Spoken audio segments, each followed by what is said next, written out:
Hello বন্ধুরা, আমি হলাম শ্রাবণী। আমি আজ এসেছি আমার ননদের বাড়িতে রান্না পুজো। এই হলো আমার ননদের মেয়ে আর আমার ছেলে, দুজনে শুয়ে শুয়ে ফোন দেখছে। চলো তোমাদেরকে রান্না পুজোর রান্নাগুলো দেখিয়ে দিই। দেখতেই পাচ্ছ সমস্ত রান্না। আমাদের বাপের বাড়িতে ভাদ্র মাসে রান্না হয়, কিন্তু আমাদের ননদ বাড়িতে শ্রাবণ মাসে রান্না। তোমাদের কার কার বাড়িতে রান্না পুজো আছে একটু আমাকে কমেন্ট করে বলবে।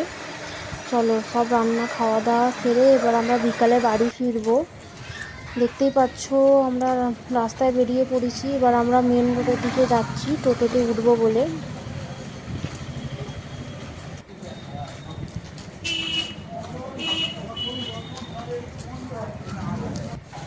দেখো আমরা টোটোতে উঠে পড়েছি।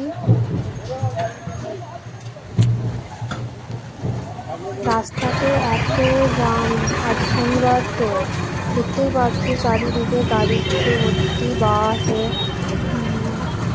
আমরা জ্যামে আটকে গেছিলাম, অনেক কষ্ট করে এবার আমরা বাড়ি ফিরলাম। দেখতেই পাচ্ছ। আর হ্যালো বন্ধুরা, ভিডিওটা পছন্দ হলে লাইক কমেন্ট